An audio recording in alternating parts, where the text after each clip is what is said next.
That's Tanner Health. That's care redefined. Learn more at tanner.org. Oak Mountain Academy is a vibrant community built on innovation, academic excellence, and a 64-year legacy of shaping community leaders. I'm Patrick Uran, head of school at Oak Mountain Academy, inviting you to visit the mountain and experience firsthand the passion, purpose, and personalized education that defines our school. Come see how our mission and vision come to life each day. For more information, visit us at oakmountain.us so that you can discover your journey on the mountain, where every path leads to purpose.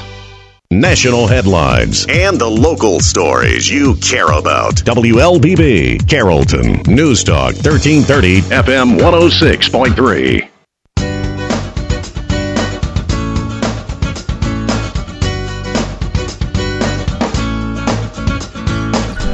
All right, time right now is 8:30. Good Friday morning. Welcome to the WLBB Community Voice, News Talk 1330, FM 106.3, streaming live online at newstalk1330.com. This morning we are also on the News Talk 1330 WLBB Facebook page. I'll introduce you to my guest right now, Brandolynn Yarbrough. She's one of two candidates seeking the District 71 State House seat in the May 19th Democratic primary. The other candidate in that primary is Anna Higgins. Winner of that race will then go on to challenge the incumbent, who is Judd Howard, in the November general election. Good morning. Good morning. Good morning. Thank you for having me. Absolutely. We were talking a little bit before the show here. It's 15 years ago. I mean, it's probably one of my first shows even that you were a guest and when we worked with the Housing Authority. That's correct, yes. I came on the show with Charles Griffin, our executive director Griffin, yes. at the time. Yeah. Yep. And it was definitely a pleasure to be in your presence. And again, it is. All right, you win. Yes. All right, we're going to introduce yourself to our listeners, the background, career, where you grew up, your family, all that good stuff. Absolutely. So my name is Brandolynn Yarbrough, and I was born in Atlanta. When I was 3, my family moved back to the Carrollton area, and I am a Carrollton native. I've been here, ever since. Grew up in Carrollton my entire life. Attended Carrollton City Schools, Villa Rica for a brief stint when my family and I lived in Sand Hill. But then we went back to Carrollton Schools, and I graduated there in 2002. And then I attended the University of West Georgia, received a bachelor's in business administration with a minor in Spanish. So I am a UWG alumni. Go Wolves. And then shortly after, directly out of high school is when I started working for the Carrollton Housing Authority. I started with them as an abstinence education program counselor, working with the teens in the communities, and then transitioned over into our housing department after that grant had ended. And worked in housing, worked at the Carrollton Housing Authority for about 19 and a half years. So my entire majority of my background is in affordable housing. Absolutely loved the work that I did at the Housing Authority, working with our residents. We had a couple of senior developments as well. So working with our seniors, they were near and dear to my heart. And then probably in 2022 is when I received a message in LinkedIn from a managed care organization stating that they had a position available for a state housing strategy So that lead. Actually works, that LinkedIn thing. It does. And I actually, wasn't really on LinkedIn, wasn't looking for anything. It just kind of happened. It's one of those God wink moments for me. And so they, sent the message. I took a look at the position and said, this is really what I'm doing now, providing housing resources to, low-income families. And so I was like, I think I'm going to take a shot at this and see if I can get it. So I submitted my resume. 5 interviews later, I had to interview all the way up to the top with our market president, and I ended up getting the job. So worked as the state housing strategy lead for about a year and a half, and then I received a promotion to move over into our life services program, where I manage, a program that assists our members in addressing what we call social determinants of health or social drivers of health, which are, things like housing, transportation, childcare, food access issues, those things that impede families from addressing their healthcare needs, right? And so, if a family is homeless, if a family is jobless and can't afford their medical bills, they're not concerned about addressing their healthcare needs, right? The number one thing is to get a roof over my head first, right, for me and my family, and then I can focus on going to the doctor and handling what I need to handle. And so, the organization that I work for, or the company that I work for, we understand that that's a vital part of addressing the whole healthcare of the members that we serve. And so it's really important and really rewarding work for me. So I love what I do, and I do want to go back because I did not get a chance to mention my family, and I don't want. They already shut it off. They're like, all right, she's not going to talk. I about know, this. right? So I am a wife. My husband's Dustin Yarbrough. He is a maintenance tech with Southwire. Has been with Southwire for some years, and then I'm a mother of 5. I have 4 adult children, ages ranging from 21 to 26, 3 boys and a girl. And then I have a baby girl that's 3 years old, Divinity. She is pure joy. I may be a little biased, but she brings sunshine, to everyone's life. She's just full of energy and keeps me on my toes, So I love my family dearly.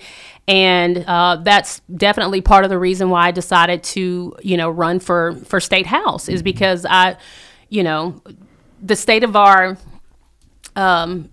country, the state of our society right now is just very grim. And so when I think about the decisions that are being made politically, that affect not only us currently, but will definitely affect my children and my grandchildren in future years, it really drove me to say, instead of getting on social media complaining or, sitting at the dinner table talking about this with my husband, I need to step up and I need to do something. And so that's when I made the decision to run for State House to see if I could make a difference for the constituents of District 72. Brandolynn Yarbrough, our guest on this morning's Community Voice program. She's running for the District 71 State House seat here in the state of Georgia. What are the boundaries for that District 71? So District 71, so the Lakeshore area of Carrollton, going up to the Temple area, but East Temple area, not the entire part, and then the entire part of Villarica, and then you move on down to Fairfield, Sandhill, Bethany, and Hewlett areas is what it covers. Okay, and Jay Collins, that was his old spot, right? That is correct. Did that change? Was that gerrymandered or changed a little bit at all? It was, I think, back 2020? in 20. I can't remember. I think it used to be District 68 or something like that, but now it's turned it. So it did change from what it was when Jay Collins was run or in office. Can't remember if that was 68 or 69, but yeah, I do remember that now. You did mention that for your family, you're interested in seeking the seat for your family for the future. And Absolutely. But was there a specific issue that you were like? Oh my goodness. That's not. There are several, definitely several. One of the main things is definitely affordability, right? The rising prices of everything, groceries, rents, mortgage, property taxes, everything's going up. And one of my, main concerns was, if it's this bad now, what is it going to look like when my children, I already have adult children, right? So I've been through, trying to help them find a place to rent. And honestly, for one person, one income, it's just not affordable at all. And so, what is it going to look like when Divinity, who's 3 now, gets to adult age? Are things going to be so unaffordable that she has to stay home, continue to You'll live be with okay us? with that, though, actually, right? Well, she's my baby, so I wouldn't mind. She can stay with me until she's married if she wants to. But yeah, it's hard times right now for a lot of people. So definitely just the rising costs. And then, again, our current elected officials just not really doing a whole lot to address those things. I feel like, we have really lost the advocacy for the people in our community. I think oftentimes, especially with elected officials that are have been in office for several years, their priorities change. They are heavily influenced by lobbyists. and the decisions that they make. And, we forget about the little guy. And we have to get back to a place where we remember why we're in office and who we're serving. And this is not a self-service. This is service to your community and to your constituents. And so, we have to find a way, albeit, whatever is within our capacity, right? We can't help federal legislation and, tariffs and all the decisions that are being made at the federal level, but we can do something locally at the state level to try to ease the burden for families. So affordability is definitely part of that. I've already mentioned I worked with the Carrollton Housing Authority for, over 19 years. And, being in the trenches and on the front lines working with these families and hearing their stories and knowing that, you have a mother sleeping in a car with their children because they don't make enough money to be able to afford rent, right? Or you have the senior citizen who is on a fixed income and they can't afford regular market rents out there. So they're, applying for affordable housing. But we all know, there's a lack of affordable housing across the nation, especially in Georgia as well. And so, what about the little guys? What about those that are having to wait, be on waiting lists for these types of units for years? What do they do?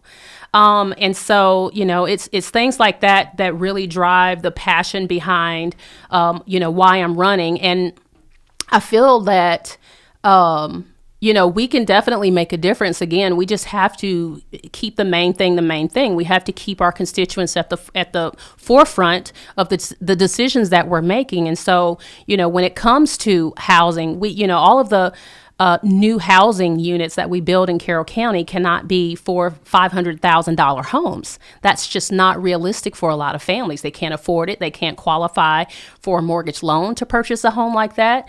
When we think about workforce, right, bringing jobs to our area, but if we don't have workforce housing, if we don't have enough units for someone to be able to live along with their families, then why would they come down here to work if they can't find affordable rents? And so it's just, it's a lot of different things, and it needs to be strategic decision making when it comes to that. And so housing is definitely one of my passions. Again, that's the experience that I bring. And so that would be one of the main things that I would want to address as a state housing rep. The other thing is, groceries. What are some things that we can do to help lower grocery prices? What are some things we can do? Working with our local farmers, right, and connecting them to the grocery stores that are in our area, or even the school systems, to bring that local, cut out the middleman, right? Have that local produce available, because when you cut out that middleman, then you don't have to worry about it having to be transported, and we can, cut down the cost on that and stuff. And so there's some ways to work around, and we can't be try to solve every problem in the world. That's not, that would not be realistic. But we can do things here and there to try to, again, ease that burden on the constituents and, make not only life better for them right now, but make, life a lot better for the future. Brandolynn Yarbrough, is my guest on this morning's Community Voice program. She's running for the District 71 State House seat here in Georgia. And questions and comments, if you have any, feel free to post those up during the break, and I'll take a look at that on the News Talk 1330 WLBB Facebook page. Time right now is 8:43. We'll come back and continue our conversation. Community Voice brought to you by Tanner Health and Oak Mountain Academy. Imagine a place where every heartbeat is monitored with the utmost care, where emergencies are met with swift attention, and where cutting-edge technology enables precise and timely treatments. At Tanner Health, every patient's journey is a testament to resilience, a story of strength, healing, and hope. We go beyond treatment to redefine what compassionate care truly means. That's Tanner Health. That's care redefined. Learn more at tanner.org. Do the math. At Oak Mountain Academy, our average graduating class has just 12 students. We celebrate a 100% graduation rate with more than $10.5 million in college scholarships offered. Plus, 96% of our students are accepted into their top choice college. Do the math. Can you see the value of an OMA education? I'm Patrick Uran, head of school at Oak Mountain Academy, and I'm here to help you do the math. For more information, visit us at oakmountain.us so that you can discover your journey on the mountain, where every path leads to purpose.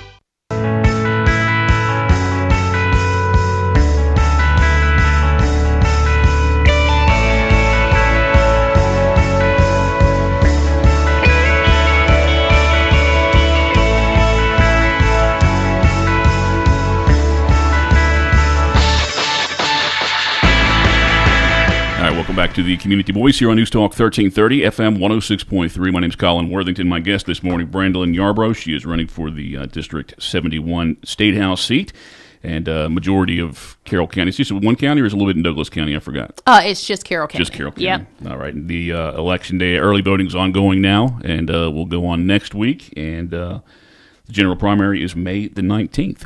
Now, we did say, when I introduced you, I said, hey, you were on the Democratic primary ticket. Mm-hmm. So, I mean, a Democrat hasn't had much luck in West Georgia, much less Carroll County, for, I'm going to say, probably 25 years, long before I was here even. That's right. How do you pull over those voters? How do you bring those voters to your side? The ones, you know, when I don't say a majority of people, but a lot of people just go down that ballot and say, all right, I'm going to vote for them. Right, absolutely. What I would say is, regardless of our political affiliations, I believe that we all have more in common that separates us, right? A lot of the dinner table conversations that are being had are probably similar across the board. You know, things like affordability, things like workforce development opportunities. You know, how can I get more pay, right, to be able to afford the things that I need to afford so that my family can have a better future? And then healthcare with the, cuts to Medicaid and the expiration of the ACA subsidies that literally doubled and even tripled, the premiums for a lot of families. These are the conversations that families are having. So I think that when, people decide to get to the polls, they don't just need to look at someone's, political affiliation. I think that they need to look at what is that individual bringing to the table? What changes are they saying that they're going to make, right? To make our lives better as voters, as constituents within the district. And we shouldn't just be looking at the political party, right? And for those that are already in office, the incumbents, look at what they're doing. Look at the bills that they're, bringing to the House floor. Look at the bills that they're voting on.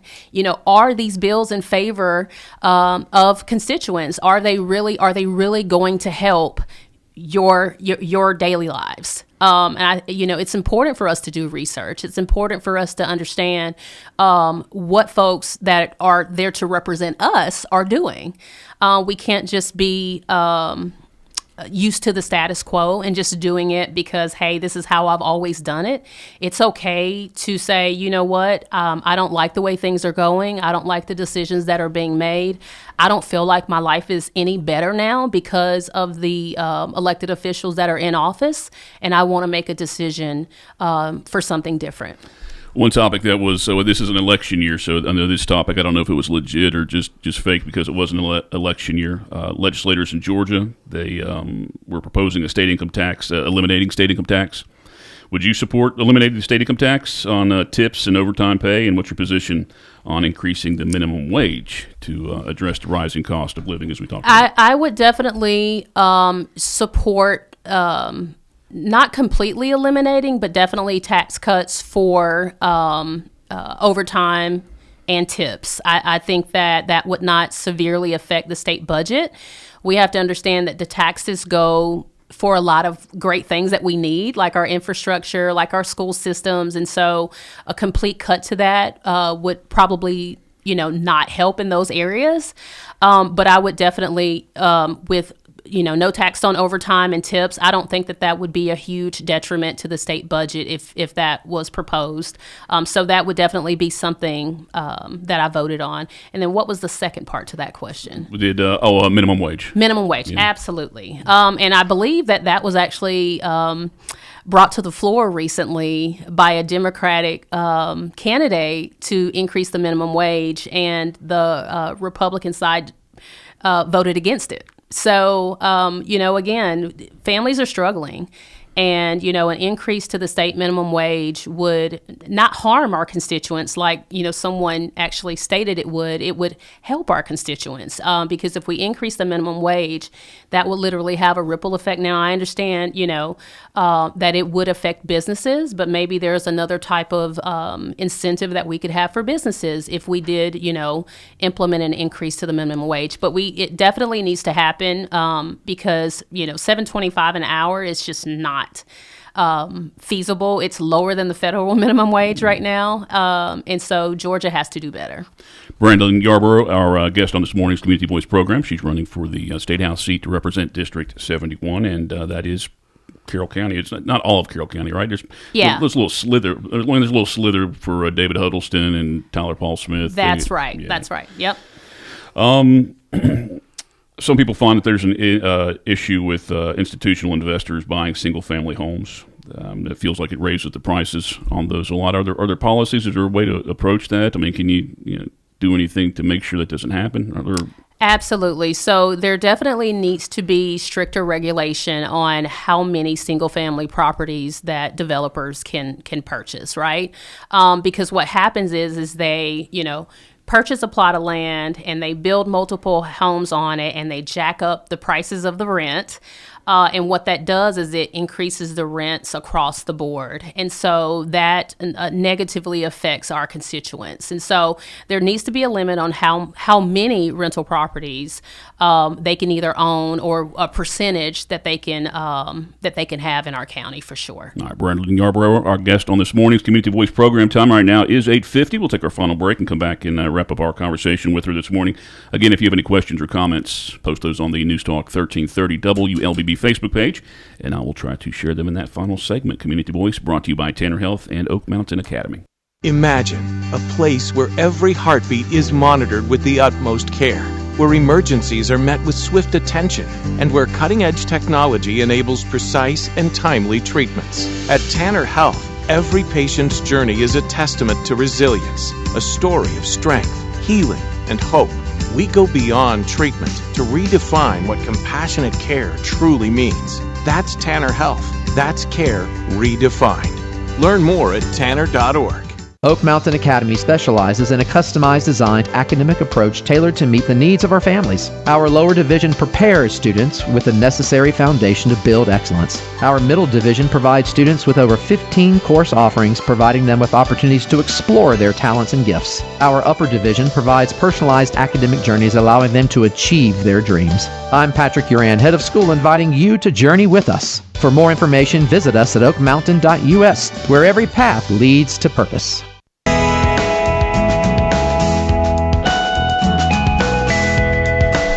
Welcome back to the Community Voice. Time right now, 8:51. My name is Colin Worthington. My guest is Brandolynn Yarbrough. She is running for the District 71 State House seat.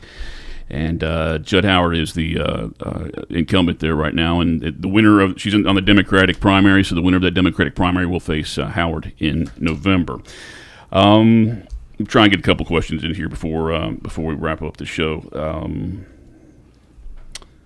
Do you support or do you oppose increasing cooperation between local police and U.S. immigration and custom enforcement officials? I would definitely say that's a tough one. I would say that I oppose, and I'll explain why. Because I know the most recent bill, there was a bill passed that where Kemp actually wanted ordered law enforcement to cooperate with ICE whenever they detain someone who is not legally present in the United States. The reason is because I feel that those types of policies will likely hinder someone in the immigrant community from contacting the police whenever there may be some type of domestic violence, incident or, a crime happening. They may be less likely to reach or to call 911 because they're afraid that they may be detained in some way if they don't have legal status. I also think that, that law being passed does not come with state funding for local agencies. So, the law enforcement agencies are having to use their officers' time to complete these reports because they have to report this information to the state. They have to hold on to these detainees until ICE comes to pick them up, and so that's increased costs for local agencies as well. And so there's a lot that I do not agree with there. Now, as far as immigration, again, I understand that most are coming here for a better life and for a better future for their families. And so as long as someone is doing that the legal way, I'm in full support of that. And so what's disheartening and what has happened over the last couple of years is even those immigrants that are doing it the right way are being stripped of their legal status. You know, they're being stripped of their residencies, they're being stripped of their visas, they're being stripped of their U.S. citizenship. But these are the individuals that, you know, a lot of individuals have said, well, they just need to do it the right way. Well, they are doing the right way. Yeah, there are several cases where actually the next day they were supposed to, be able to go through the process, have the process started, and they're caught before then. I mean, it's not like you can't say today, I want to be a citizen, and it's going to happen. Absolutely not. Yes. Normally, these processes take years. And when I say years, I mean years and thousands of dollars that these families have to pay for lawyers to help them fill out the proper paperwork, and they have to go to court. There's multiple hearings. And so it's not anything that's going to happen overnight. And it's literally baby steps to get there, right? And so, I'm not necessarily in agreement with that. I'm definitely opposed to families being split up. A lot of individuals, even if it's for minor traffic offenses, I mean, we're holding individuals for minor traffic offenses. And then, these fathers or mothers are being separated from their children, so then what do you do there if the children no longer have their mom or their dad? So I'm not in agreement with that, especially when it comes to small things like that. I feel that if individuals are trying to again, get legalized the right way, that we need to allow them that opportunity. All right, we got like 4 minutes left in the show here, so let me try and get this last question out. Georgia's one of a few states that has not fully expanded Medicaid, and that results in a coverage gap for low-income residents. Do you support full Medicaid expansion to secure federal funds, or do you believe the current Georgia Pathways partial expansion is effective? I definitely think that we should fully expand Medicaid. As you mentioned, there's a coverage gap. A lot of individuals, like I mentioned earlier, with the expiration of the ACA subsidies, have been left without coverage because, their premiums have doubled or even tripled. And so they have made a decision that, hey, I can't afford this. I'm just going to go without coverage. Well, what does that mean? Well, if you have a trip to the emergency room for whatever reason, now you have a hospital bill. Now that hospital bill can go on your credit report, and it can negatively affect your credit, And so these are not, this is not helpful policy for our constituents. And so we definitely need to expand Medicaid for the individuals that need it, especially low-income individuals. I believe that Pathways to Coverage is a good temporary solution because it does, provide an opportunity for individuals that are ages 18 to 62 to have that coverage. But there is also that requirement that they have to have what's called a qualifying activity. So they have to be employed full-time, part-time, do some type of job training, volunteer opportunities. So I do think that it is a temporary fix, but Medicaid expansion would be the way that Georgia needs to go. All right, Brandolynn Yarbrough, our guest on this morning's Community Voice program. She's running for the District 71 State House seat, representing a good portion of Carroll County. 2 minutes. Do you have a speech you want to give, to remind people why to vote for you, or do you have maybe some contact information they can reach out to your website and things like that? Absolutely. So again, please, I would love your support. I am, my 3 top priorities are affordability, workforce development, and healthcare access. But I know there are other things that need to be focused on as well. I can be reached on my website at brandolynforgeorgia.com. I'm also on social media platforms on Facebook, Brandolynn for Georgia. I'm sorry. Let me. Well, I believe your family's posted something on our Facebook too, so that people can contact you there on the Facebook page. I think it's Brandolynn for Georgia House District 71, correct? And then Instagram and TikTok, Brandolynn for GA71. And just to all of my Latino listeners, if there are any, gracias por su apoyo. Y por favor, si pueden votar por mí, yo tengo un sitio web que se llama brandolynforgeorgia.com. brandolynforgeorgia.com. Muchas gracias. Big show off. All right, thank you for coming out this morning, Brandolynn, and wish you luck with this campaign, and perhaps we'll see you again. Bring you back on the program maybe in October or something before that general election. Okay, perfect. And it's good to see you again. Good to see you as well, Colin. Thank you. Absolutely. Thank you for listening, and thank you for watching this morning's Community Voice program. As always, brought to you by Tanner Health and Oak Mountain Academy. I believe on Monday, Steve will be back in this seat, and David Huddleston, State House Rep, will be our guest on that program. So if you'll tune in for that on Monday. Community Voice, again, as always, brought to you by Tanner Health and Oak Mountain Academy. Have a great weekend.